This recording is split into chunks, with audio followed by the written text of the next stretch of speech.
Entonces, lo que nos habíamos quedado la vez pasada, vimos regresión logística, hicimos todo el análisis, vimos que para encontrar una hipótesis, el algoritmo lo que hacía era tratar de maximizar el likelihood, pero después ya cuando masajeábamos ese problema de maximizar el likelihood, se reducía a un problema de minimización normal, como lo habíamos visto en los errores en los ejemplos pasados, como en regresión normal o en nada más minimizar el error de clasificación. Entonces, en este caso, se redujo un error que tiene la forma que está ahorita mostrándose, que tiene esta forma, ¿no? Entonces, ahora, como en ese entonces, como cuando teníamos regresión lineal, teníamos un error que tiene una forma distinta, que era el error cuadrático medio, y lo que hicimos es intentar utilizar pues, lo que sabemos de optimización para optimizar este problema, para encontrar los pesos W que minimizan este error en el entrenamiento, ¿no? Fue lo que hicimos y fue lo que dio lugar a la pseudo inversa, o allá la forma cerrada que tenía la forma de los pesos. Entonces ahora también tenemos que hacer exactamente lo mismo para este error, o sea, de nuevo es un error que es la suma de errores individuales que depende de los parámetros W de nuestro modelo lineal, que en este caso es nuestra regresión logística, y que queremos minimizar, encontrar el W que minimice el error sobre los datos. Entonces, pues hay que hacerlo, ¿no? Ahora, podríamos intentar el mismo camino que intentamos utilizando en regresión lineal, pero el problema es que aquí cuando calculemos los gradientes y queramos resolver para el valor de los Ws, no va a ser tan fácil. No hay una forma cerrada para la expresión de los Ws que minimizan esta expresión. Entonces, pues, se tiene que hacer otra forma, ¿no? Entonces, ya habíamos empezado a hablar un poquito de eso la vez pasada. Entonces, lo que se va a hacer aquí es tratar de utilizar un método numérico que trate de encontrar los Ws que minimizan EI.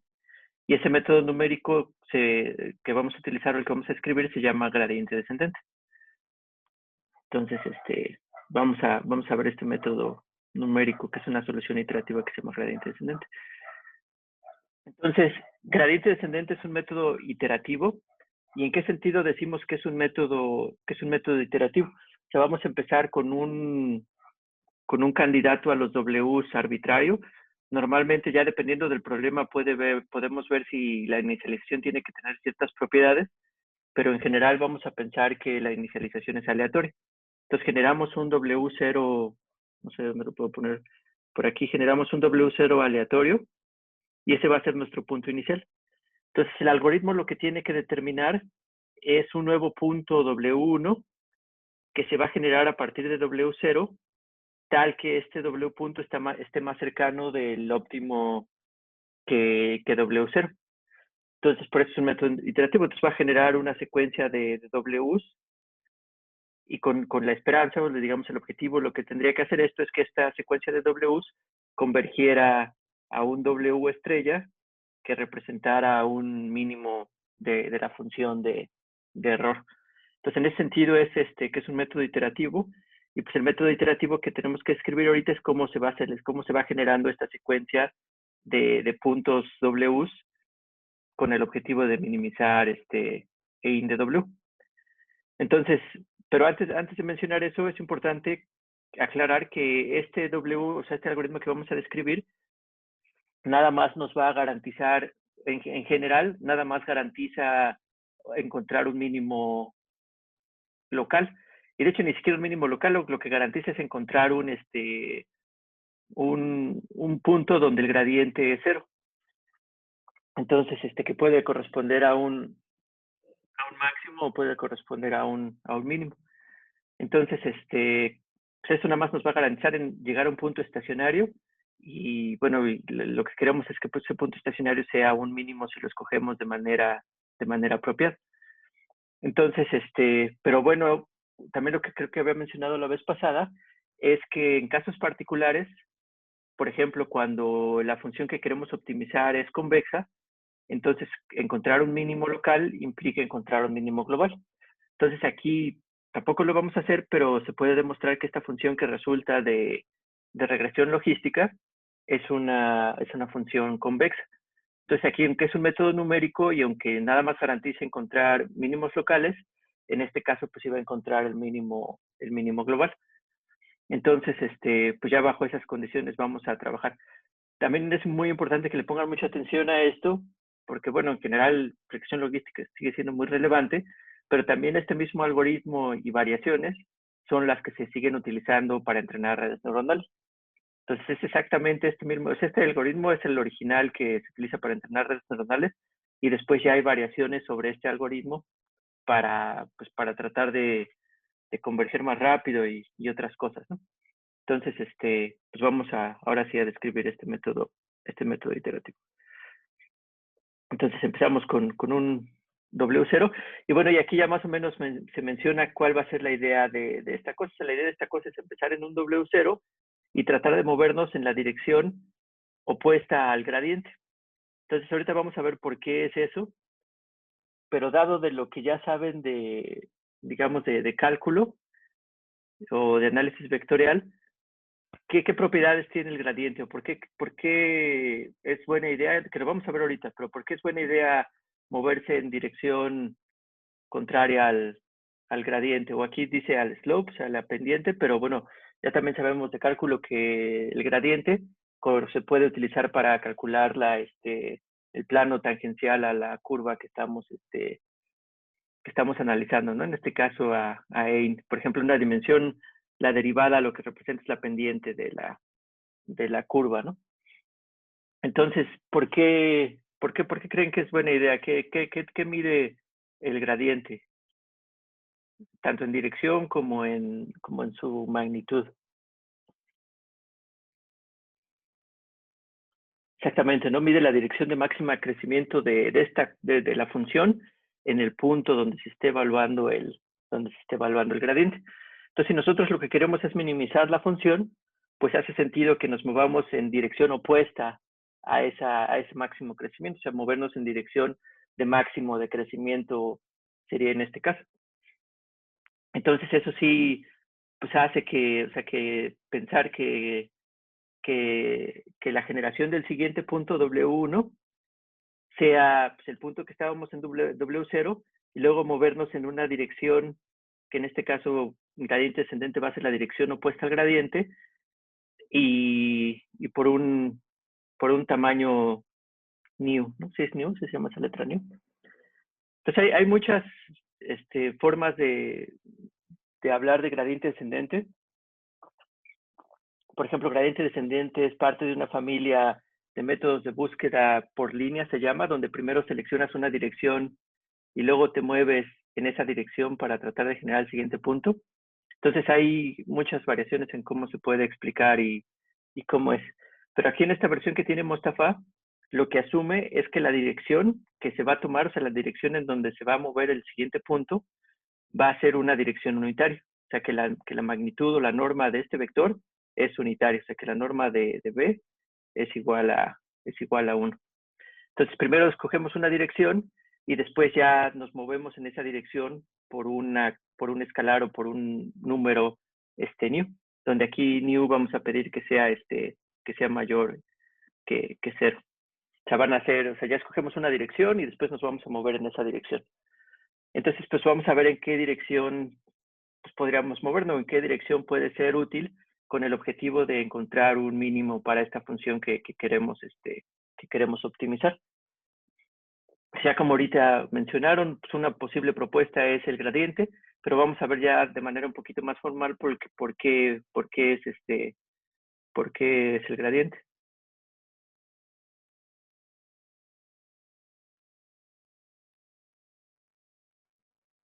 Entonces, ¿qué dirección tomar?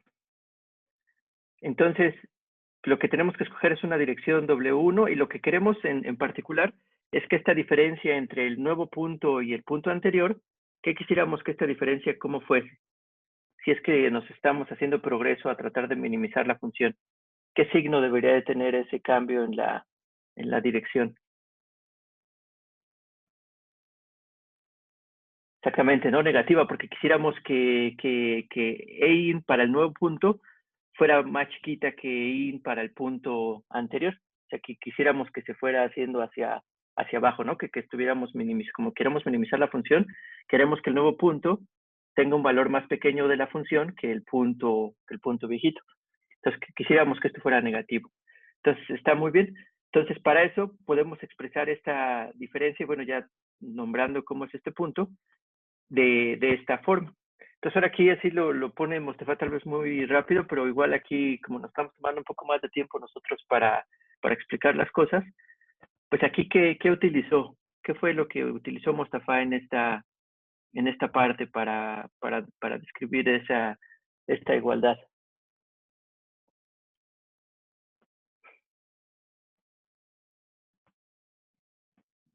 Por ahí hay símbolos que luego dan miedo. Bueno, a mí me dan miedo a veces, pero...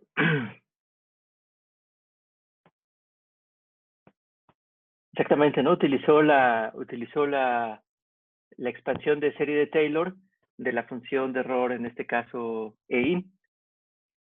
Entonces, las series de Taylor es una herramienta que se utiliza un montón en optimización y en matemáticas en general. Entonces, como optimización, pues ya han visto que se utiliza un montón en Machine Learning, pues es importante que tengan claro el concepto. Entonces, pero en general, tal vez para lo que lo han visto o estén familiares, es para la serie de Taylor de una variable, de funciones de una sola variable. Y lo que ven es que es expresar a la función como una suma de polinomios, donde los factores que están multiplicando a los polinomios están dados por las diferentes derivadas de la función en los puntos donde se quiere, alrededor del cual se está haciendo la aproximación. Entonces, no sé qué tanto ver de eso, pero bueno, lo podemos, tal vez sí, ¿no? Entonces, digamos que en una dimensión, la serie de Taylor para una función X, y digamos que es una serie de Taylor se hace alrededor de un punto X0 donde quieres hacer la aproximación. O sea, digamos, aquí la idea es que tienes una función que puede ser complicada y tú quieres aproximarla alrededor de un punto X0. Entonces, ¿qué quiere decir que la quieres aproximar a un punto alrededor de X0? Que a lo mejor a ti lo que te interesa es tener una buena aproximación para puntos que están cercanos a X0. Tal vez ya mientras te alejes esa aproximación no sea suficientemente buena, pero ahorita tú lo que te interesa es hacer una aproximación local a X0. Entonces, pero bueno, de hecho hay todavía un teorema más fuerte, que es que si la función que queremos aproximar tiene derivadas de todos los tamaños, o tiene derivadas infinitas. Entonces, de hecho, ni siquiera es una aproximación. De hecho, uno puede encontrar una serie que es exactamente igual que la función. Y entonces esta serie está dada por f evaluada en el punto x0, después más la primera derivada, la voy a escribir así, evaluada en x0 también, por x menos x0, y después más la segunda derivada evaluada en x0 también, pero ahora por x menos x0 al cuadrado, y aquí después se va a estar dividiendo entre 2 factorial. Y así sucesivamente. O sea, digamos que la forma de la fórmula ya en general es pues la sumatoria desde igual a 0 hasta infinito de la derivada. La derivada 0 pues, es la función misma.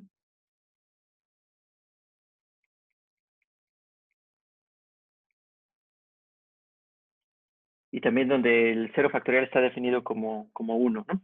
Entonces, esta es la forma de la serie de Taylor. Entonces, también ahorita, como les digo que es importante, por eso le estoy tal vez expandiendo la explicación un poco, pero lo que sí se ve claro, por ejemplo, antes, sin tener que demostrar esta expresión, que bueno, ya se necesitan herramientas de cálculo, el teorema de valor intermedio en particular es el que se utiliza mucho, es ver que por ejemplo, si quisiéramos aproximar esta función,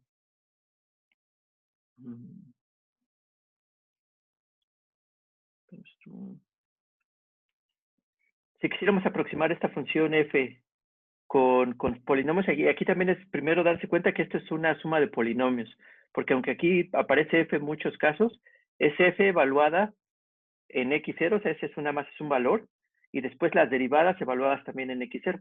Entonces, todas estas cantidades de aquí, pues son constantes, ¿no? O sea, son constantes que están determinadas por esas derivadas, pero al fin y al cabo son constantes. Entonces, lo que está del lado derecho de esta expresión, pues son polinomios de la variable x, ¿no? Por ejemplo, aquí sale x solita, después aquí hay que elevarlo al cuadrado, pues por ahí va a quedar un x cuadrada y también un x0. Las siguientes, como ya están elevadas a la i, va a haber un x al cubo y así sucesivamente, ¿no? Entonces, pues son polinomios. Entonces, si queremos que un polinomio se aproxime a una función alrededor de un punto, o sea, que sea más o menos bueno alrededor de un punto, pues lo que le vamos a pedir a ese polinomio es que al menos el polinomio que sea, trate de que coincidan sus derivadas con, alrededor del punto que se quieren actualizar. Entonces, por ejemplo, si calculamos, digamos que a lo que está aquí en la derecha, o sea, a todo esto que aparece aquí en la derecha, le llamamos que es el polinomio de, no sé, de Taylor, evaluado en X. Entonces, si le sacamos la derivada al polinomio de Taylor con respecto a X, y esto lo evaluamos en el punto X0, lo que quisiéramos es que nos diera, ¿qué? O sea, lo que estoy diciendo es que quisiéramos que eso nos diera ¿qué? Que ya lo dije en palabras, pues que coincidiera con la derivada de la función que queremos, que estamos utilizando, también evaluada en X0. Entonces aquí se ve, o por qué si, por ejemplo, habría que expresarlo algebraicamente, pero por qué si se cumple? Si ven, si ven a la función acá, ¿por qué si se cumple que, por ejemplo, su primera derivada sí coincide el del polinomio de Taylor con la función que queremos aproximar?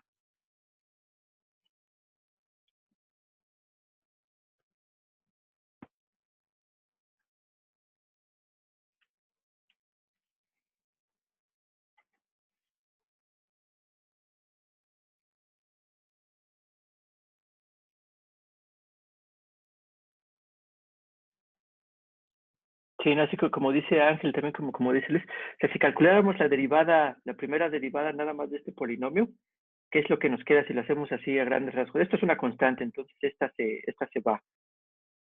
La derivada de este término, pues esta es una constante y nada más queda, esta es una constante, ¿no? Entonces nada más quedaría la derivada de x y pues la derivada de x es 1, ¿no? Entonces nada más quedaría este término.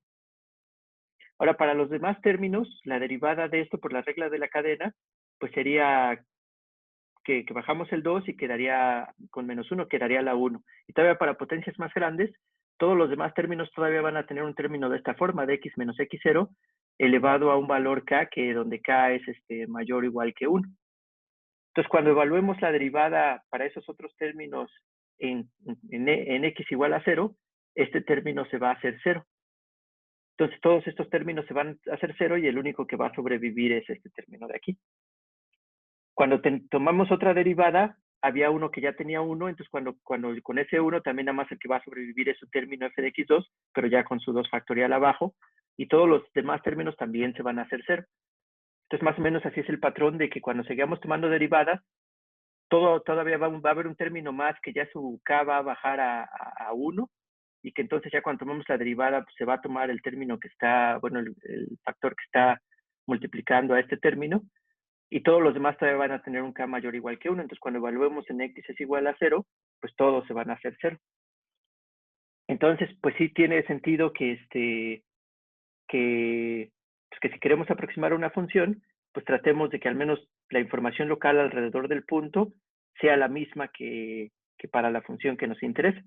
Y por ejemplo, cuando la función tiene derivadas infinitas, podemos ver que de hecho sí podemos encontrar una cosa exactamente a la función. Pero todavía hay algo todavía también igual, tal vez más importante, que es que si nada más cortamos este polinomio de Taylor, lo truncamos, se dice, a un valor k, entonces pues ya eso no va a ser exactamente igual a la función, y ahora sí va a ser una aproximación. Y lo que dice el teorema de residuo de Taylor es que el error de esa aproximación, o sea, la diferencia entre f y el polinomio truncado a un valor de k, va a estar dado por un valor proporcional al término que sigue en la serie de Taylor. Entonces, a qué me refiero con el término que sigue en la serie de Taylor? Pues igual lo escribo, ¿no? De todas maneras, ahorita lo borro todo. Bueno, ahorita borro todo esto y continuamos con la diapositiva. Entonces, eso quiere decir que yo puedo aproximar, y ustedes van a ver por qué se aproxima la serie de Taylor, truncarla en un valor. Por ejemplo, pues aquí es f de x0. Por ejemplo, esta sería la aproximación de primer orden, si nada más contemplamos a la primera derivada. Pero bueno, así no importa hasta en el que trunquemos, pero que si el que truncamos es en K, entonces lo que va a decir que el error va a estar dado por el siguiente término, por K más 1, aquí evaluado no en un valor, no en el valor x0, pero en un valor que está entre x y x0, o sea que sería este eta, pero después multiplicado por el mismo factor que tendría ese término. O sea, aquí sería la K más 1 entre K más 1 factorial. Entonces, ahorita lo estoy diciendo muy rápido, ¿no? Entonces, nada más como que quiero que, porque sí es importante. Entonces, aquí el error, o sea, que va a tener la función truncada. ¿Y por qué se escribe de esta forma? Porque dice que todavía mantienes la igualdad, pero nada más te quedaste con los primeros K términos y después todo lo demás de la serie lo acotaste o lo sustituiste por un valor que no es exactamente el punto donde estabas, donde se estaba haciendo alrededor del cual se estaba haciendo la serie de Taylor, pero un punto entre el punto que quieres evaluar X y ese punto X0 donde estabas haciendo la serie de Taylor, que al fin y al cabo pues es una constante también. Entonces la serie de Taylor va a estar acotada o va a tener un error que es proporcional a la diferencia entre X y X0 y elevado a la K más 1 que se esté haciendo esa exponencial. Entonces, a ver, voy a borrar todo esto. Discard y otra vez lo ponemos.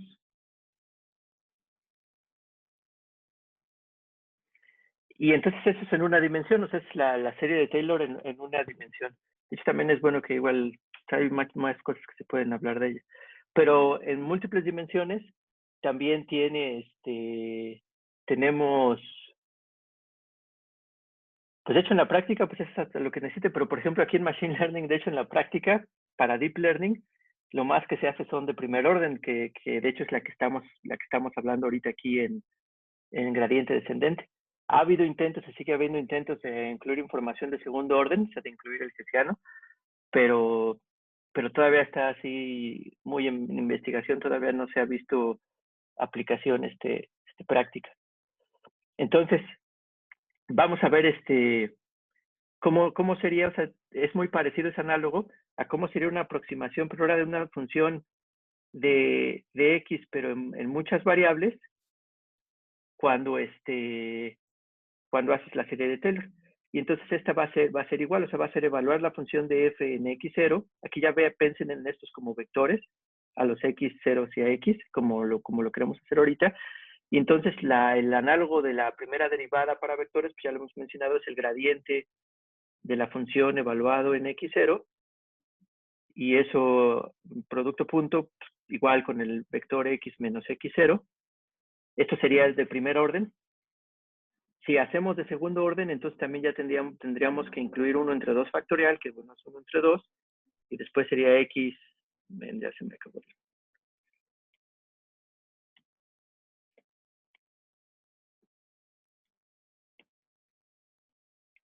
Sería más 1 medio de x menos x0 transpuesta, y ahora el análogo de la segunda derivada de una función vectorial, pues ya es un poquito más complicado, porque cuando tomamos dos derivadas, pues ya podemos hablar de derivadas parciales, y esas derivadas parciales pues podemos tomarlas en todas las posibles combinaciones, ¿no? Primero tomar derivada parcial con respecto a la primer componente y después a la segunda componente, o con la correspondiente a la tercera componente y la primera componente, y así todas las combinaciones posibles, de formas en que podemos tomar las derivadas parciales.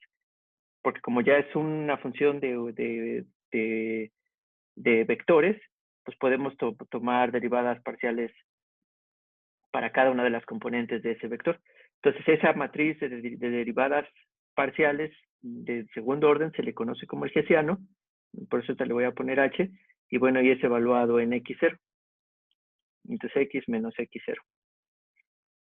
Entonces, esto, si tomamos este término, pues sería una aproximación de segundo orden, y así sucesivamente. Pero también hay un teorema de truncación de la serie de Taylor, que nos dice que si, igual que es análogo al de una dimensión, que si dice que si cortamos hasta aquí, entonces el error va a ser proporcional al siguiente término. Entonces aquí tenemos el siguiente término, que es el que nos quedaría de una forma general de la serie de Taylor. Pero, por ejemplo, si aquí lo adecuamos y nosotros pensamos que la forma en como parametrizamos nuestra x, que es como está aquí, que es el nuevo x va a ser el x0 más new, una dirección de un vector b que teníamos viejito. Entonces, cuando hagamos esa sustitución en x menos x0, ¿qué es lo que nos va a quedar? Pues nos va a quedar que eso va a ser igual a x0 más new, esa dirección que todavía no sabemos qué es, menos x0, pues entonces estos se van y nada más nos va a quedar new por un vector unitario y por esa dirección. Entonces, si sustituimos esta forma que ya queda aquí, en esta expresión que está aquí, ¿cómo salen los news si son nada más constantes o son escalares multiplicando a los vectores? O sea, por ejemplo, aquí ya lo escribo, ¿no? Para que no lo Entonces quedaría, esa parte de ahí quedaría como un medio, y luego quedaría como new b transpuesta h de x0, bueno, el hessiano, y luego aquí también new b, el vector b. Entonces aquí cómo saldrían los news, cómo nos quedaría esta expresión. Sale la new cuadrada, ¿no? Exactamente.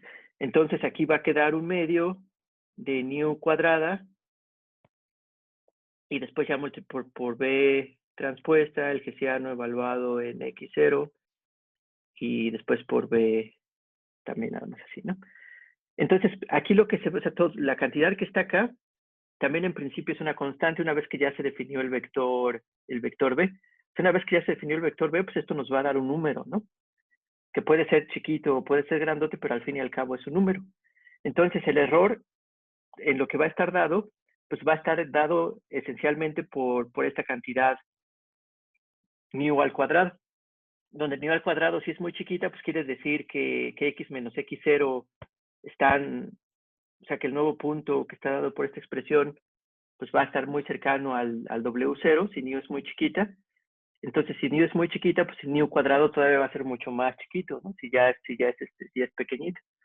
Entonces, como también para hacerlo más elegante y no poner todas estas cosas, pues es ya cuando la gente hace uso de la notación asintótica. O sea, ya hace uso de que el error va a ser de orden de nu al cuadrado por alguna constante, ¿no? O sea, el error no va a ser más grande que nu al cuadrado por una constante. Y aquí es un poquito también, tal vez ustedes sí han visto y definitivamente ya debieron haber visto, y si no, véanlo, o sea, es muy importante, pero en sus clases de algoritmos vieron que para explicar algoritmos o ver cómo es su comportamiento, lo que interesa es el comportamiento cuando el tamaño de la entrada se va haciendo cada vez más grande. Y también no nos gusta, para comparar algoritmos, no nos gusta, o sea, lo importante es la tasa de crecimiento y no las constantes o términos de bajo orden que están por allí. Entonces, normalmente la notación no es en términos de cuando la entrada se va haciendo al infinito. Y tal vez así es como la estudiaron. Y por ejemplo, una función f de x era o de g de x, era si existían unas constantes n y c, tales que para... tales que para qué. Bueno, tales que existe o que para n mayor o igual que n, la función f de x es menor o igual que c g de x, ¿no? O sea, que g de x a partir de un cierto valor del tamaño, o sea, que al inicio para valores pequeños de n no importa, pero debe de haber un punto a partir de la cual sí ya la función g acota la función f de w por arriba, multiplicándola por una constante, ¿no? Que también está fija. O sea, que asintóticamente la función g sí está por arriba de f de x. Aquí no es exactamente lo mismo esta notación, ¿no? Porque aquí no es cuando nuestro valor se va al infinito, de hecho aquí es cuando nu va a cero. Pero también es un comportamiento asintótico que va a decir que es una regla de este tipo se va a cumplir a cuando ya new va a estar suficientemente cerca de su límite, de su cero. Entonces, para new, cuando ya es menor a una cantidad, se va a cumplir esto. Entonces, nada más también era así muy rápido de la notación asintótica que está hablando aquí Mustafa. Pero digamos, generalmente, pues nada más lo que está diciendo es que el error es de orden new cuadrado. Entonces, si new es muy chiquito, todavía al cuadrado, pues todavía va a ser eso más chiquito. Entonces, aquí el otro término está multiplicado nada más por new. También cuando ya vemos aquí la serie de Taylor, que de hecho también fue por lo que la puse, si paso este término restando aquí, pues nada más me va a quedar el término del gradiente, que es esto que está aquí, multiplicado por la diferencia, que ya vimos que la diferencia era esto. Por eso aquí también nada más sale un new. Entonces, pero este término pues va a dominar a este término cuando new se va haciendo chiquito. Y como la serie de Taylor, pues lo que queremos son buenas aproximaciones cuando alrededor del punto que estamos haciendo nuestra aproximación, entonces pues está bien, ¿no? Es lo suficientemente bien. Entonces, pues por eso es por lo que está esta expresión, o sea, por eso es por lo que nos queda la expresión que está aquí. Entonces no voy a borrar todo este chorro y otra vez lo vamos a poner. Entonces no sé si tienen preguntas hasta esta parte. O sea, de que esto salió por utilizando los teoremas de Taylor de error y en particular yo ahorita en muchas dimensiones.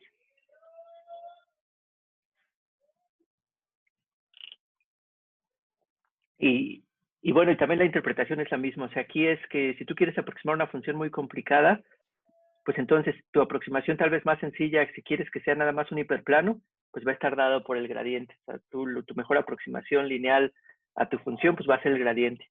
Ahora, si ya quieres incluir información de segundo orden, tu mejor aproximación, pues va a ser utilizar el hessiano, que lo que corresponde con el hessiano, que es una matriz simétrica, pues va a ser como una forma cuadrática. Y entonces tratas de aproximar a tu función cada vez con funciones de sencillas a cada vez que se van haciendo más complicadas, así como con polinomios, ¿no? Primero tratas una aproximación lineal, después una aproximación que tenga x cuadrada, pero aquí en particular donde los términos lineales y cuadráticos están dados por el gradiente y el hessiano. Entonces ya, dado que ya llegamos aquí a este término, si lo que queremos, como ya habían también respondido correctamente, lo que queríamos hacer esto era lo más negativo posible. O sea, queremos que esta diferencia resulte en un cambio que sea lo más negativo posible. Entonces aquí lo que tenemos que ahora definir es escoger la dirección. O sea, ya tenemos un paso fijo y tenemos una dirección aquí sin especificar que ahorita nada más está dada así por la serie de Taylor. Entonces, si quisiéramos que delta E se hiciera lo más negativo posible, ¿qué valor tendríamos que escoger o qué dirección tendríamos que escoger para el vector B? Que ya lo dijimos al inicio, ¿no? Ya dijimos que eso era el gradiente, pero aquí en principio se debería de ver por qué el gradiente efectivamente es el que hace que ese cambio sea aquí lo más negativo posible. Y entonces es por lo siguiente, si ustedes tienen dos vectores, si hacen su producto punto entre esos dos vectores, una definición que viene de geometría de producto punto y que ya se extendió también a vectores de muchas dimensiones, es que esto se puede ver como la norma de X por la norma de Y por el coseno del ángulo que tienen los dos vectores, ¿no? Es como, esto sale de geometría en 3 dimensiones euclidiana, pero ya después de eso se extiende y se ve que es análogo al producto punto normal que conocemos de que nada más es sumar, bueno, de x1, y1 y así sucesivamente, ¿no? Hasta xn, yn. Pero bueno, esto también es importante de álgebra lineal. Entonces, si tenemos esta expresión aquí, o sea, si utilizamos esta expresión en lo que tenemos acá, pues lo que nos va a quedar acá por acá es mu. Después vamos a tener que va a ser la norma del gradiente de Ein evaluado en W0 y luego multiplicado por la norma de B. ¿Pero cuál es la norma de B? 1, ¿no? La norma de B es 1 porque dijimos que es unitario, entonces esto es 1. Entonces, en primera, esto pues puede ser positivo o negativo, ¿no? Va a depender de este coseno de este ángulo. Como esta norma es positiva también, pues es positivo. Mu dijimos que era positivo, o sea, nada más nuestro tamaño de paso. Entonces, lo que va a determinar si es positivo o negativo va a ser el coseno de teta. Entonces, ¿cuándo coseno es positivo y cuándo es negativo?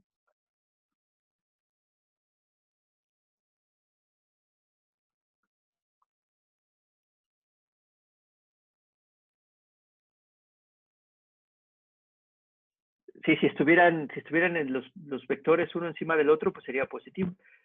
Y en general, cuando el ángulo entre ellos es menor a 90 grados, el ángulo es positivo. Y cuando el ángulo es menor a 90 grados, diré mayor a 90 grados, el valor es negativo. Y en particular, coseno también está entre -1 y 1, ¿no? O sea, los valores que puede tomar el coseno de un ángulo están entre -1 y 1. Entonces, si quisiéramos hacer esto lo más negativo posible, lo que tendríamos que, a lo más negativo que podemos aspirar para esta cantidad es a -1. Y ese -1 es cuando el vector B va a estar en dirección opuesta al gradiente. O sea, cuando está a 180 grados del gradiente, o sea, por eso va a ser -1, y va a ser entonces por eso se dice que es gradiente descendente, es la dirección opuesta al gradiente. Entonces el vector B que hace que esto sea lo más negativo posible, pues va a ser un vector B que es en dirección al gradiente, o sea, en dirección opuesta al gradiente, ¿no?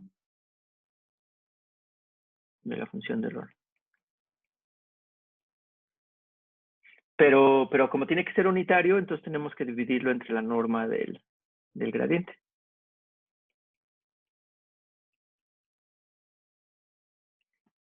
Y entonces de aquí, al menos en la aproximación de primer orden, lo que va a reducir más la función en principio, dado un paso fijo, va a ser moverte en la dirección opuesta al gradiente. Entonces, ¿eso a qué nos bueno, a ver.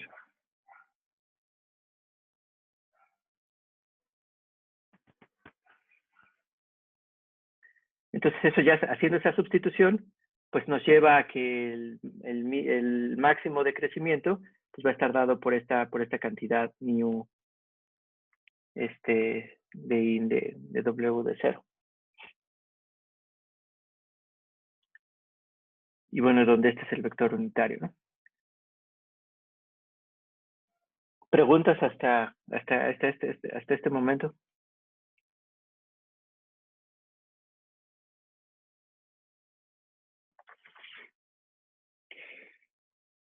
Entonces todavía hay muchas cosas por ver.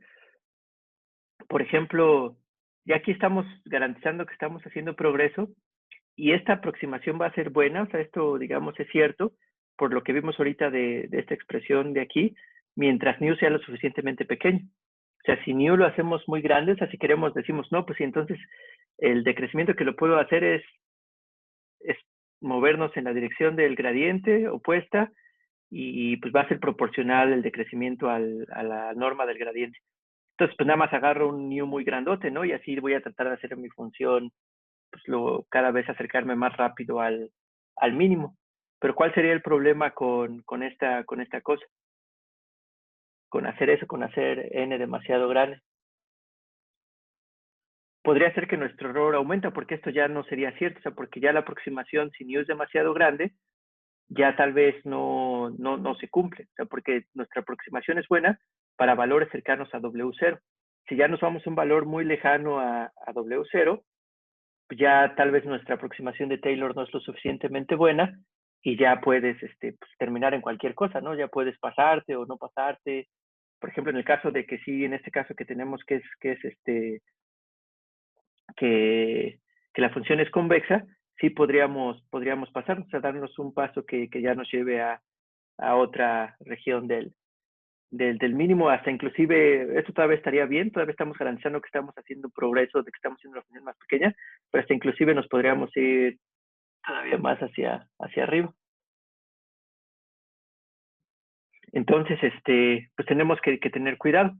Entonces, todavía, por ejemplo, en la teoría de optimización de este tipo de cosas, se habla de qué propiedades debe de tener este new para garantizar que sí se converge a ese mínimo local que se tiene, que también son cosas que ya no vamos a ver aquí, pero ahorita lo menciono por como para promover que quieran ir a estudiar esas cosas.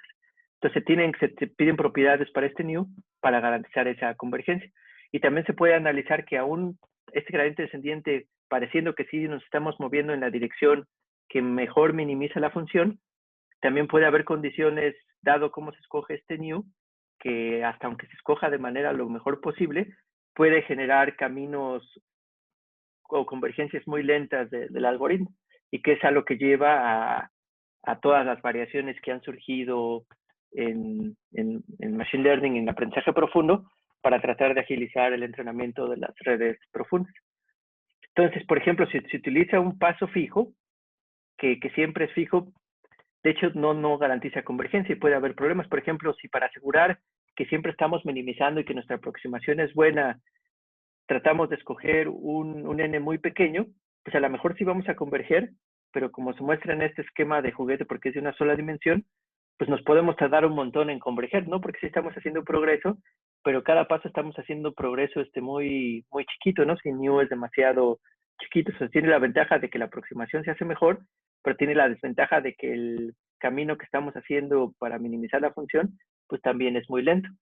Y si en cada paso, como ven en este gradiente descendente, que hay que calcular el gradiente de la función en un punto, pues si a cada paso hay que calcular el gradiente, entonces pues eso se va haciendo cada vez más ineficiente. O sea, entonces, pues lo que nos gustaría es dar pasos que fueran largos. Pero también si damos pasos muy largos, pues pasa precisamente lo que hablábamos ahorita, que ya la aproximación tal vez no se hace buena y que puede que ya nos pasemos a cosas que no cumplen con que sea mínimo, o que también pueden generar este comportamiento de zigzag que es común en gradiente descendente. También se puede demostrar por qué se hace ese comportamiento de zigzag. Entonces, pues se tienen que trabajar heurísticas, y en particular una heurística que funciona relativamente bien en muchos problemas al menos, no en todos, y por eso de nuevo la necesidad a las otras variantes, es tratar de al inicio, cuando empezamos en un W0, lo que uno puede pensar es que todavía falta mucho para optimizar el problema, a menos que hubiéramos tenido mucha suerte y ya estuviéramos cerca del mínimo. Entonces, empezar con news grandes y después ya ir bajando el new, hacerlo cada vez más pequeño, ya cada vez que nos vamos acercando más al óptimo. Pero resulta que no es necesario, luego se le llaman políticas de cómo cambias la tasa de aprendizaje. Pues resulta que a lo mejor algo que también te puede indicar si estás lejos o cerca del mínimo es el gradiente mismo. O sea, si la norma del gradiente es muy grande, quiere decir que todavía estás muy lejos del mínimo, ¿no? Quiere decir que todavía hay una dirección donde la tasa de cambio es muy grande, que quiere decir que todavía estás muy lejos del mínimo. Pero si ya está cerca del mínimo, ¿cómo es la norma del gradiente? ¿Qué valores se está aproximando?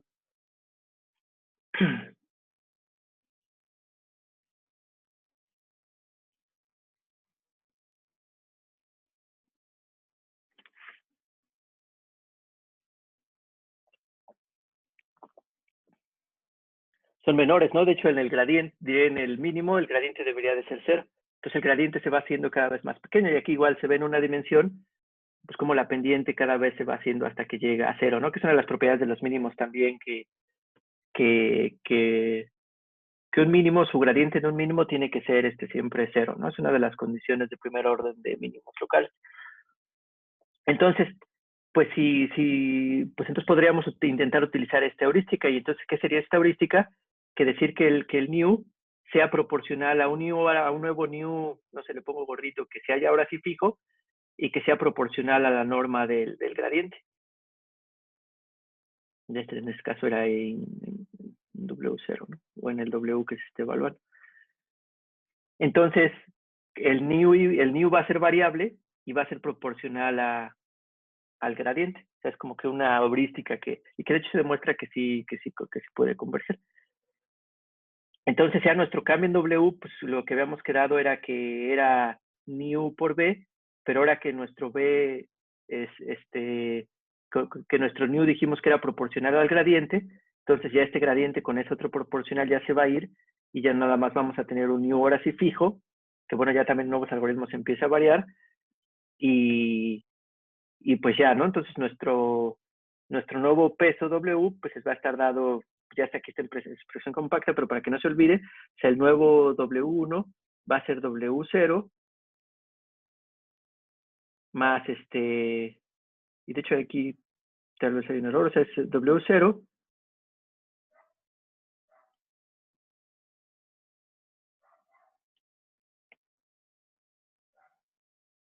menos, porque es en la dirección opuesta al gradiente, el nu fijo y por el gradiente de W0, ¿no? Y bueno, y eso va a ser igual, o sea, hasta aquí, para más general, aquí pude haber puesto K más 1, y esto hubiera sido W de K y W de K. Entonces, esta es nuestra reglita, este va a ser nuestro algoritmo dado por gradiente descendente para tratar de minimizar la función. Entonces, empezamos en un W0, calculamos el gradiente ahí, vamos a tener un nu fija, y nuestro nuevo valor, W1, pues va a ser el viejo menos movernos en esta dirección. Y pues ya esto lo que nos va a dar, pues es el algoritmo de gradiente descendente para regresión logística, pues que entonces acá para una serie de pasos, que es hacer esta caminata, esta secuencia de valores, pero en cada paso tenemos que calcular el gradiente. Entonces tal vez aquí lo que nos faltaría por verificar es ver que esto sí efectivamente corresponde al gradiente de la función de error que queríamos ver. Que la función de error que queríamos ver, ya no me acuerdo cómo era menos 1 entre n. No, creo que el menos 1 no lo tenía, ¿no? Y era logaritmo de 1 más e a la n. No, bueno, mejor, mejor nos regresamos para no errar.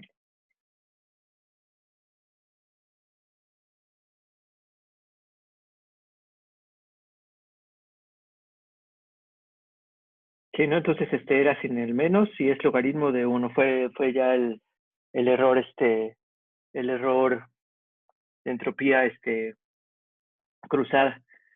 Entonces, igual también de aquí, cuál es el gradiente de este error? O sea, ¿cuál sería el gradiente de Ein de W? Pues de nuevo es un operador lineal, entonces va a salir el 1 sobre n. También lo podemos sacar la sumatoria. Y entonces va a quedar el gradiente de logaritmo de 1 más e a la menos yn W transpuesta x, ¿no? ¿Y cuál es el gradiente de eso que está ahí abajo? ¿De eso cuánto es igual?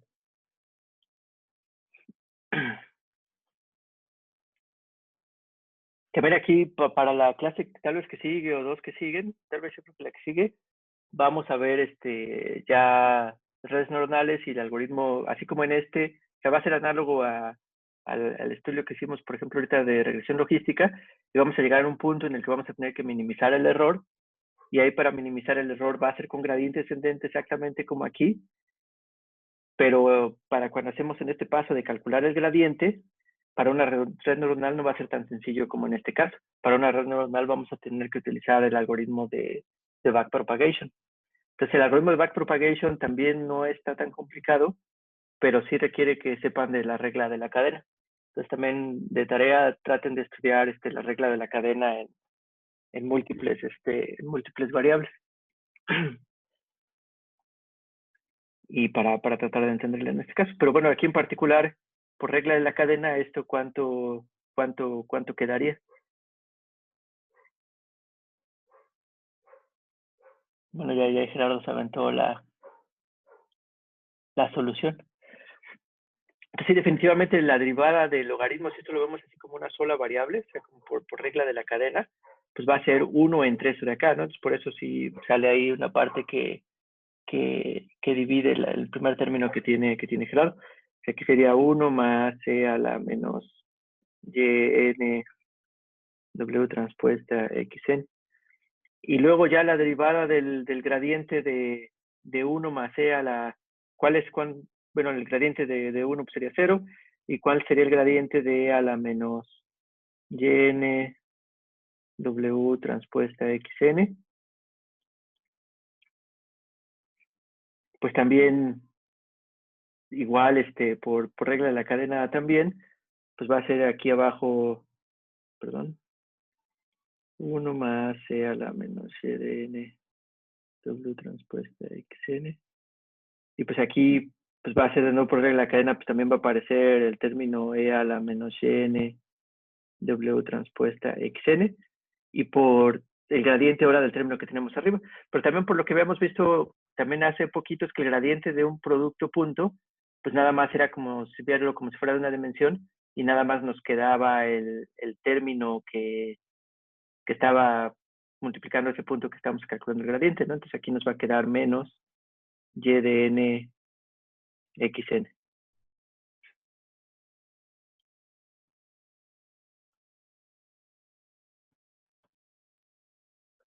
Exactamente, ¿no? Entonces creo que por ahí te faltó a Gerardo este término de acá, ¿no? Pero si se fijan, eso todavía no se parece a exactamente como venía en la otra diapositiva, ¿no? Pero creo que en la otra diapositiva nada más venía esto solito arriba, ¿no? Entonces, pues nada más habría que multiplicar por E a la más esta cosa arriba y abajo. Entonces, cuando lo multipliquemos, nada más debería aparecer como más, ¿no? Entonces, igual bueno, ya lo borré, tal vez. Si no, ya aparece como más, aquí no aparece el signo menos y ya aquí sale el signo de la otra cosa. Y entonces se ha dado con ese cálculo de este gradiente que tiene esta forma, que como vieron nada más fue calcular el gradiente, pues ya tenemos nuestro algoritmo de regresión logística. Entonces aquí también lo que creo que valdría la pena, también se los dejo de tarea, es que ustedes traten de implementar este algoritmo de regresión logística para los datos que, bueno, ahí ya les voy a buscar ya unos datos. Y lo comparen con el de scikit-learn o cualquier otro de regresión logística que ustedes vean por algún lado. Entonces igual sí va a estar trabajoso porque pues, hay que hacer, bueno, en este caso están implementando gradiente descendente y aplicándolo en particular a regresión logística. Ahí cuando lo estén implementando, por ejemplo, aquí lo dejó Mustafa muy general, dice iterar hasta que sea tiempo de parar. Entonces aquí tiene que haber una condición de parar. Es como qué condiciones de parada se les ocurriría ahorita que tengan que hacer su tarea, que igual no se las voy a decir precisamente también para que le investiguen, pero como qué se les ocurriría. Pues una podría ser limitado, pero pues eso tal vez no sea lo mejor, pero sí se llega a utilizar. Que el gradiente sea cero exactamente, ¿no? Pero igual y nada más se puede pedir que el gradiente sea lo suficientemente cercano a cero. ¿No? O sea, que el gradiente que se obtenga, ya sabemos que lo que determina que ya llegó a un límite, a un mínimo, en este caso global, es que sea igual a cero, pero bueno, ya con decir que es pues, un epsilon de cero, pues ya igual se puede parar. No necesariamente que llegue a cero, ¿no? O de hecho tal vez se podría hacer que no cambie demasiado, o sea que ustedes midan el cambio entre WT más 1 y WT y que pidan que ese cambio cuando ya esté menor que un epsilon, también puede ser. Ahora uno de los problemas con este de acá y por qué es preferible lo del gradiente es que tal vez, por ejemplo, si la función está muy empinada, aún un cambio muy pequeño puede generar cambio muy grande en el valor de la función. Entonces, tal vez aquí también es importante ver qué norma se utiliza para medir la distancia entre dos vectores. Pero sí, ¿no? También puede ser una posibilidad. Entonces, pues ya esto terminaría regresión logística, ya su algoritmo de aprendizaje, que en este caso fue gradiente descendente. Y bueno, ya nada más para resumir, vimos tres tipos de modelos lineales, dos para hacer clasificación y uno para hacer regresión, aunque regresión logística hasta tiene el nombre de regresión porque como que en principio lo que trata de estimar es una probabilidad, ¿no? Se tiene un modelo que representa la probabilidad de que los elementos pertenezcan a una clase, ¿no? Que de hecho también está padre porque además de decir si pertenece o no, también como que te puede dar un grado de confianza, ¿no? Si ese valor es cercano a 0.5, a lo mejor aunque diga que es de una clase, tú, si tu problema así lo requiere, de que seas muy cuidadoso con cómo das tus predicciones, a lo mejor ahí podrías decidir no dar predicción.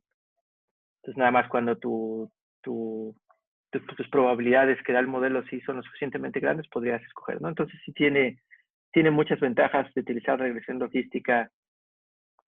Y bueno, y también su naturaleza de que viene de un problema de regresión también lo hace de que la optimización aquí fue global. Y por ejemplo, aquí lo que vimos con el algoritmo del perceptrón, de que era un problema NP difícil y porque era combinatorialmente complicado, y también pues, no garantizábamos llegar a un mínimo, ¿no? Al menos no en tiempo polinomial. Pero bueno, tenemos ahorita las tres cosas, ¿no? Y de nuevo, también yo parezco perico, esto no se ve primero porque o sea, bueno, sí, porque también es la fácil y, por ejemplo, todo lo del perceptrón es la base para las redes neuronales, pero también se siguen utilizando en la práctica. O sea, también si, de nuevo, por todo lo de la busy dimension, si estos modelos logran dar buenos resultados a la hora del error de entrenamiento, pues entonces van a garantizar una buena generalización. Entonces, de hecho, así es como se recomienda que se empiece primero a empezar con modelos sencillos para empezar a estudiar tus datos que son de tu interés. Entonces, pues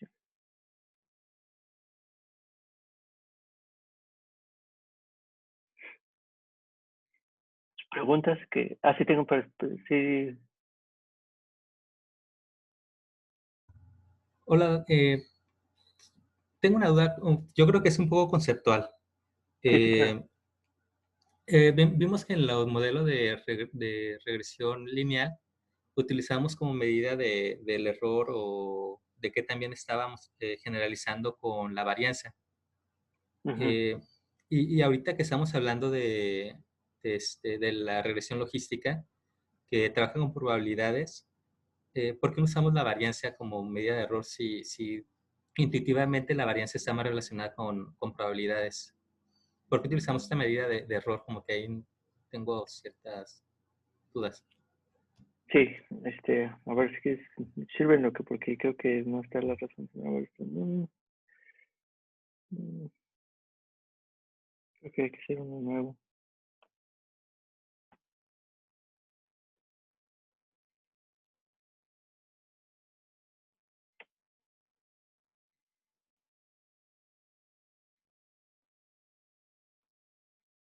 Igual aquí lo podemos seleccionar.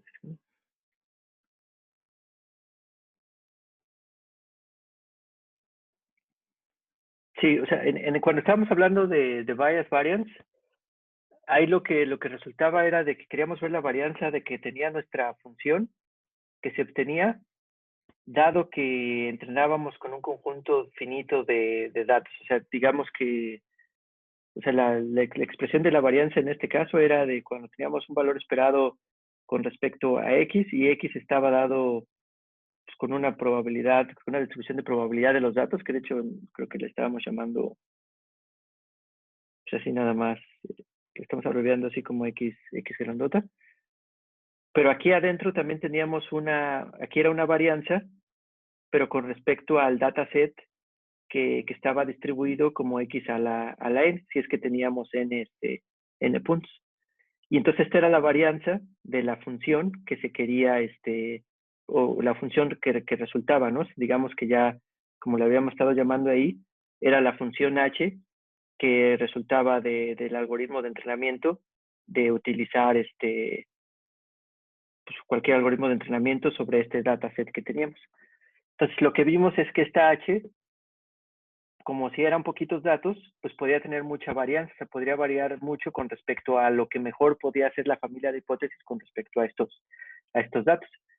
Entonces, ahorita nuestro error en regresión logística no es la varianza. O sea, de hecho, el error en regresión logística es un error que se llama la entropía cruzada, pero que como lo vimos surge de tratar de maximizar el likelihood. Entonces, ahí cuando estamos tratando de maximizar el likelihood, todavía lo que tenemos es un error que en este caso más bien a lo que se equivaldría, por ejemplo, si lo vemos como el likelihood, es a nuestra familia H, bajo nuestra familia H, qué tan probables eran los datos que observamos.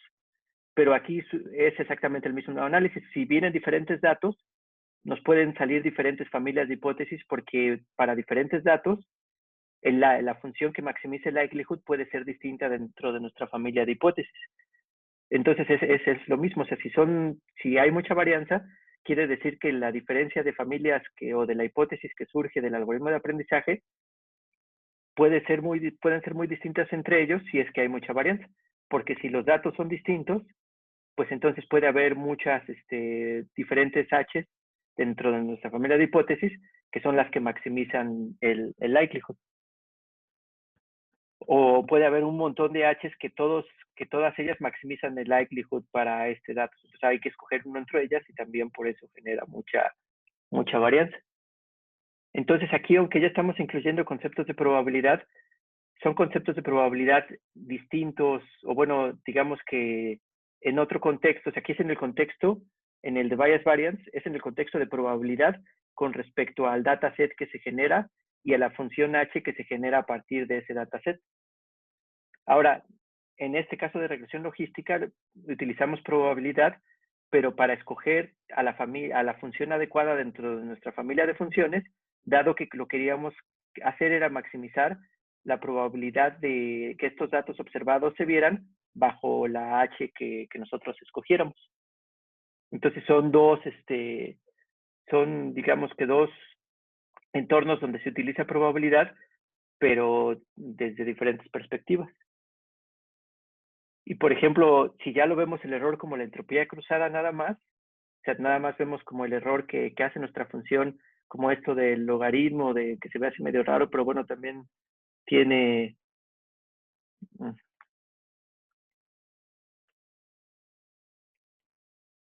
Esto lo podemos ver simplemente como un error nada más. Entonces aquí, ya que pasamos todo lo de probabilidad, aquí ya esto no, pues lo vemos también como si fuera error cuadrático medio, o sea, lo podemos ver como si fuera un error, nada más que ahora su expresión es distinta, que bueno, sí surge de un entorno probabilístico y de hecho también tiene una interpretación probabilística de esta entropía cruzada, pero ya lo podemos ver como una cantidad que se busca minimizar dentro de nuestra familia de funciones H, o sea que buscamos encontrar una función H que trate de minimizar esta cantidad. Pero como esta cantidad depende del dataset, entonces este dataset, la distribución de este dataset, es lo que puede dar lugar a que sea la varianza muy grande para la función H resultante que ya surge del algoritmo de aprendizaje. No sé si te puse más dudoso o... No, sí, creo que ya me quedó más claro que la varianza en el caso de la regresión lineal es para medir las diferentes posibilidades del dataset que podemos tomar para entrenar. O sea, sí, esa parte creo que ya me quedó más clara. Y sobre entonces tal vez nada más lo que me falta entender un poquito más, si a lo mejor estás leyendo algún artículo sobre la entropía cruzada, cómo funciona. Pero básicamente es una medida de error. Sí, es una medida de error y es una medida de error entre distribuciones de probabilidad. O sea, por eso sí sigue relacionada con probabilidades, pero así desde el punto de vista de la otra varianza de bias variance, sí son distintas. Son, digamos, se utilizan en este mismo enfoque, en este caso, para analizar regresión logística, pero para analizar diferentes cosas. Pero sí, esa es la entropía cruzada, es una medida que te calcula la diferencia entre dos distribuciones de probabilidad. O sea, qué tanto se parecen distribuciones de probabilidad. Y me imagino que uno de los motivos por los cuales se utiliza la entropía cruzada es precisamente porque es derivable, porque, o sea, es la ventaja de haber tomado ese esquema sobre otro que a lo mejor hubiera sido más numérico, como la varianza en sí de este.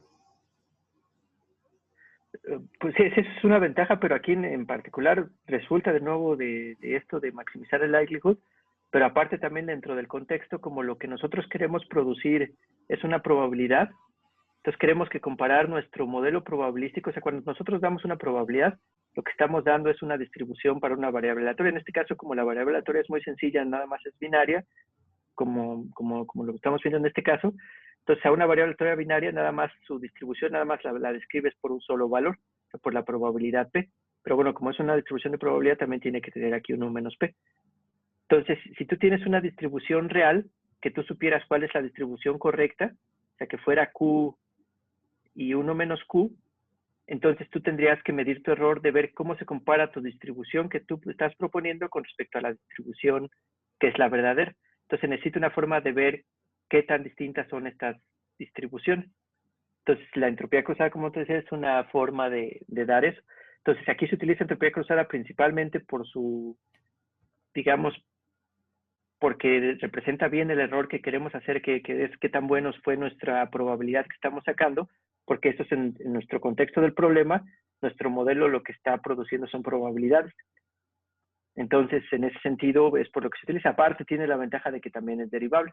Entonces, pero no se escoge, o sea, como que aquí la prioridad es que que se use una medida de error apropiada para el problema que queríamos resolver, que es producir una probabilidad.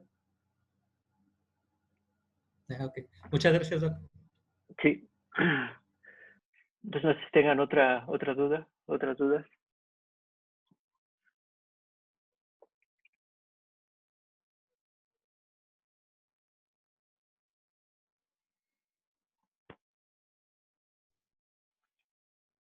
O bueno, por ejemplo, para los casos que no son convexos, ¿qué podríamos tomar en cuenta para la adecuada selección del alfa? Digo, del no. Pues ya son un chorro de, ya son un chorro de cosas. Por ejemplo, mucho tiempo fue pues por lo que, por ejemplo, son las razones por las que se considera deep learning como una cosa que era muy experimental y que no tenía una teoría que la sustentaba.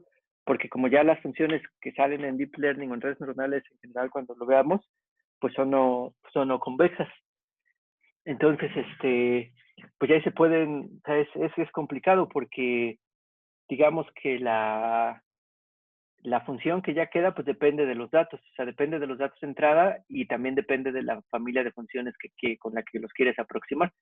Entonces, te tiene que contemplar esa relación que hay entre los dos. Por ejemplo, una de las cosas que se han observado es que si ves, se le llama el landscape de optimización, o sea, por ejemplo, igual no me regreso a esta cosa de acá, o sea, por ejemplo, si lo vemos así en 3 dimensiones, bueno, en muchas dimensiones, pues puede que existan un montón de, bueno, soy bien malo para, para dibujar, pero digamos que tenemos sábanas y que esas sábanas tienen un montón de mínimos locales y máximos locales, tienen un montón de mínimos y un montón de máximos, también pueden tener puntos de inflexión, así los saddle points, que son como las las, las sillas de caballo.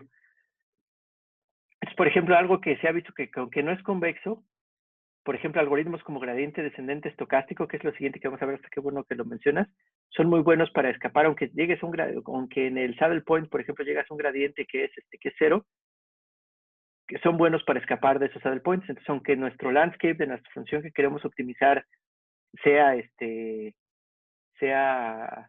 tenga muchos saddle points, sí el algoritmo de optimización puede escapar de esos saddle points.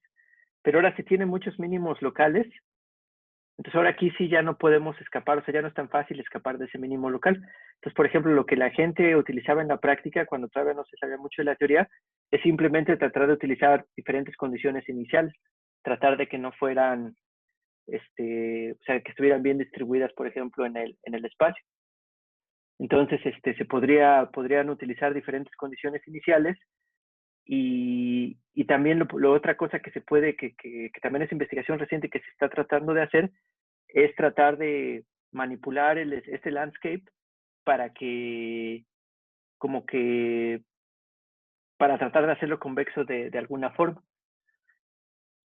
Pero sí, no, o sea, hay muchos trucos que se intentan hacer, pero muchos de ellos no tienen razón de ser. O sea, por ejemplo, muchos algoritmos son para tratar de escapar de estos saddle points o tratar de escapar de mínimos locales y máximos locales. Por ejemplo, algunos, yo creo que no lo vamos a ver aquí, pero por ejemplo, se puede ver una clase de deep learning o de optimización, pero es la primera variante que hay de este método de gradiente descendente es añadir momento al algoritmo. ¿Y qué es añadir momento?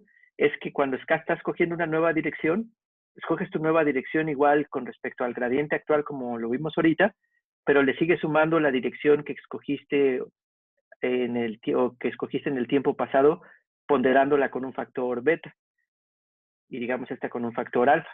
Entonces, como que todavía tomas en cuenta la dirección que tomaste en el paso pasado.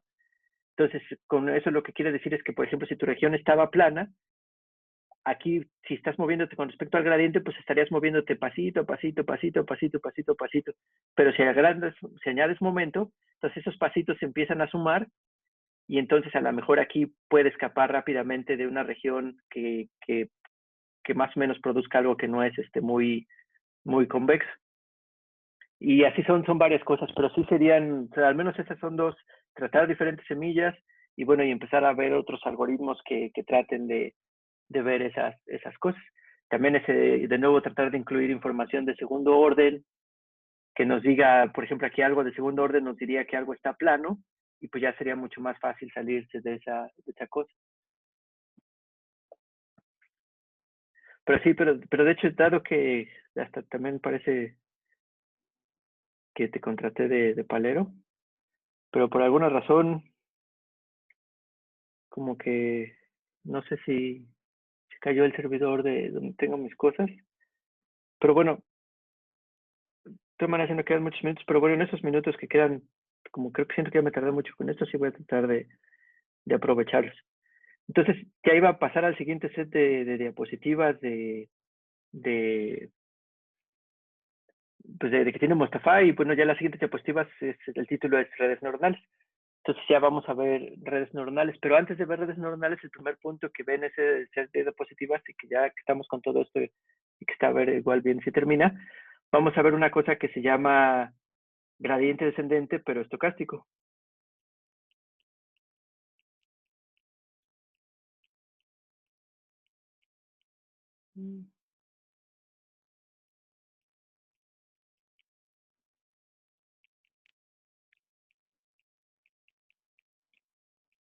Y que tiene muchas propiedades muy, muy padres. Entonces es como un algoritmo aleatorio porque incluye aleatoriedad y lo que va a ser de la siguiente forma. Entonces, como por ejemplo, cuando vimos que calculamos el gradiente de la función EIN, por ejemplo, en regresión logística, como nos quedaba ese gradiente, era como menos la suma del logaritmo aquí de algo, ¿no?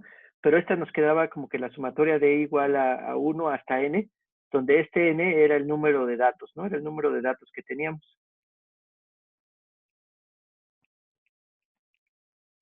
Entonces, que en esencia por la linealidad del operador de gradiente, entonces teníamos que calcular el gradiente para cada uno de los puntos de nuestro dataset. O sea, teníamos que calcular, en esencia, teníamos que calcular el gradiente para EIN con respecto a cada uno de los puntos que tiene nuestro dataset. Entonces, por ejemplo, vemos que calcular el gradiente pues, es una operación costosa, es una operación que al menos depende proporcional al número de puntos que tenemos en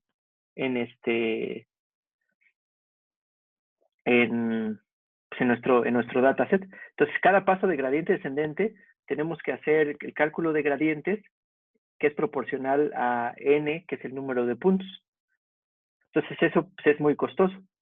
Entonces, lo que va a ser gradiente descendente estocástico, o sea, donde entra la parte estocástica, es que en vez de hacer esta sumatoria para todos los puntos, lo que va a hacer es generar un valor, por ejemplo, esta va a ser la forma más simple de gradiente descendente estocástico, va a agarrar un valor, va a generar un valor aleatorio entre 1 y n, y nada más va a calcular el gradiente para ese punto que surja aleatoriamente. Entonces, digamos que el gradiente estocástico va a ser el gradiente de EIN, pero nada más para evaluado para uno de los puntos del dataset. O sea, digamos, hasta aquí le podría poner para el punto, no sé, J, ¿no? Por así decirlo. A lo mejor un poco. O sea, va a ser el EIN con respecto al punto donde estamos ahorita, que es el W0, pero digamos que aquí nada más es con respecto a al jésimo punto. O sea, en vez de calcular el gradiente para todos los elementos del dataset, nada más lo vamos a calcular para el jésimo elemento. Porque de nuevo, igual hasta por flujo, recuerden que aquí lo que aparece aquí adentro de la sumatoria era 1 más E, y después aquí estaba Y, bueno, aquí más bien se puse esto, o sea, aquí sería YI, después sería W, en este caso pues es el W0, transpuesta, y sería XY.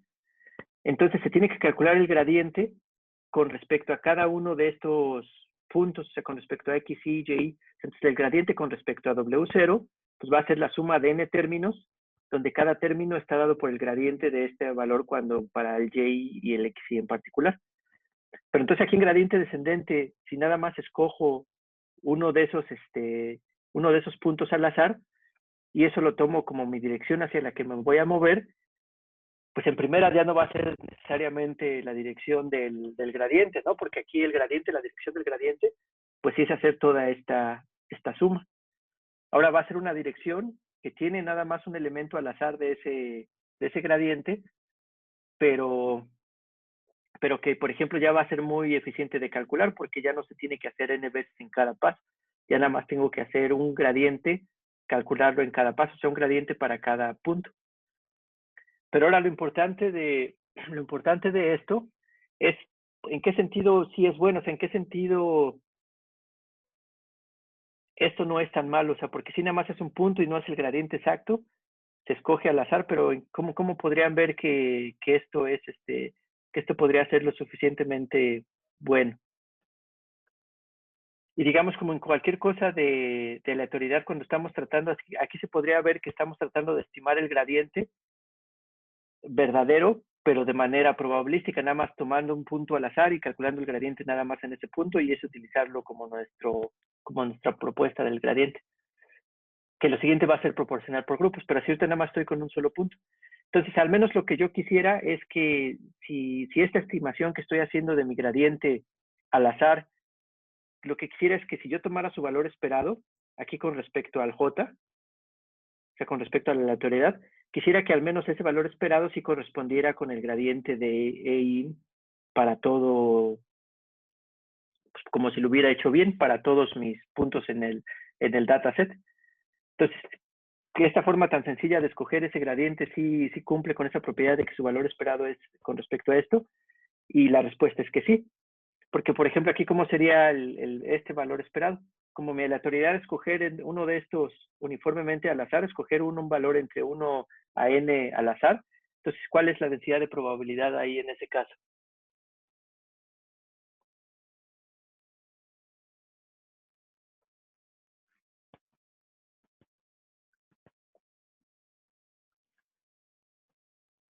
Exactamente, es 1 en n, ¿no? Entonces, igual como valor esperado, o sea, también como lo hemos visto de una variable aleatoria, pues es igual a la suma sobre todos los valores que puede tomar eso, de su densidad, por el valor de la variable aleatoria o una función en general de la variable aleatoria.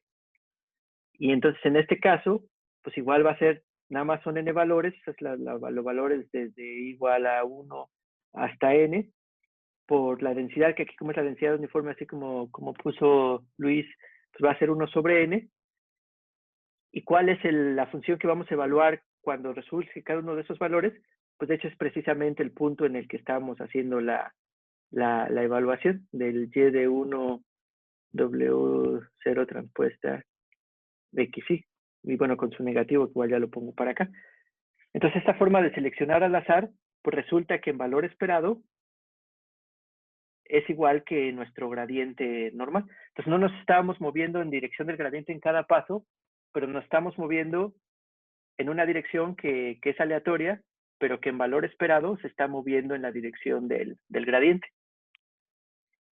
Entonces, ¿eso qué quiere decir? Pues que sí, o sea, tal vez hasta a veces vamos a hacernos más para arriba que para abajo, pero al menos en promedio sí nos estamos moviendo en la dirección correcta.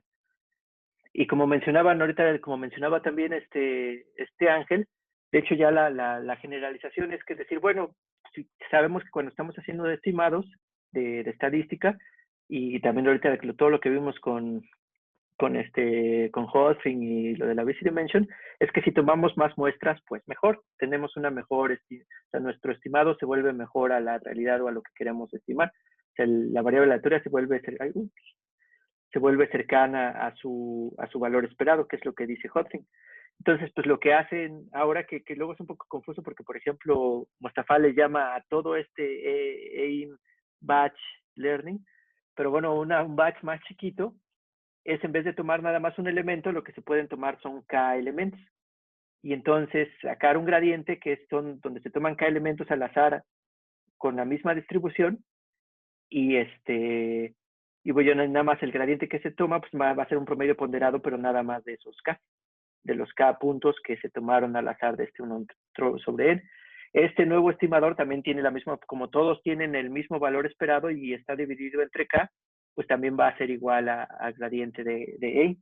Entonces ya lo que ven normalmente en las librerías es que les piden que escoger un tamaño del batch. Entonces un tamaño del batch para escoger, para que va a determinar ya pues este gradiente descendiente estocástico. Pero aún así el tamaño de este batch, o sea, lo que se espera es que K sea muchísimo menor que N, que es el número de datasets, para que esto sea eficiente. Y tiene otras ventajas, por ejemplo, también ahorita como lo mencionaba Gerardo, por ejemplo, si nuestra función es no convexa y, por ejemplo, tiene máximos y mínimos y así, etcétera. Entonces, por ejemplo, si llegamos a caer aquí por alguna razón del azar o así una condición inicial, aquí, como también ya les había mencionado, el gradiente ya sería igual a 0 en un máximo. Entonces, por ejemplo, un algoritmo podría ya quedarse trabado ahí o no llegar a 0, pero como ya los algoritmos, como mencionamos, que utilizan un criterio de que ya cuando sea lo suficientemente pequeño el gradiente ya paran, pues entonces igual aquí ya podría afectar de este tipo de puntos.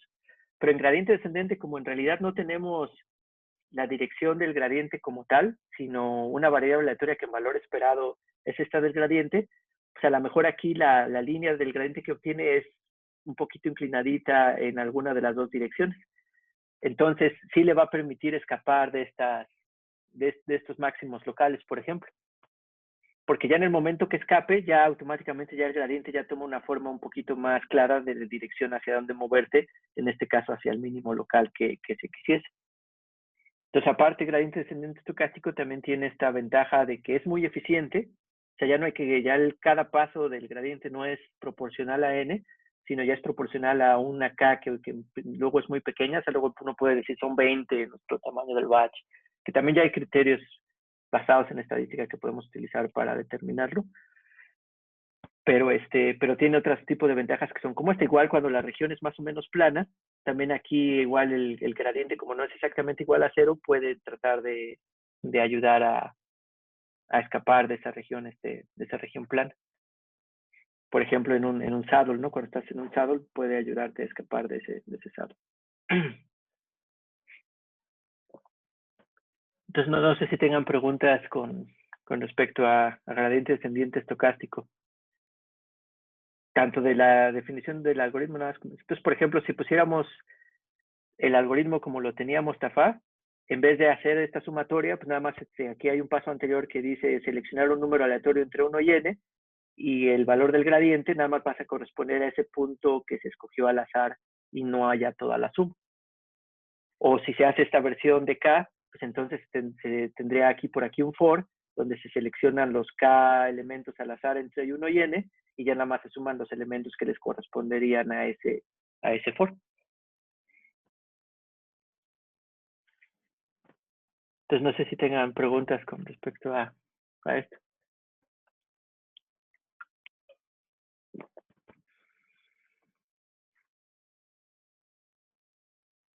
Estamos haciendo promoción también. En el laboratorio damos clases de algoritmos aleatorios, entonces también ahí los invitamos. Este es un ejemplo de un algoritmo aleatorio.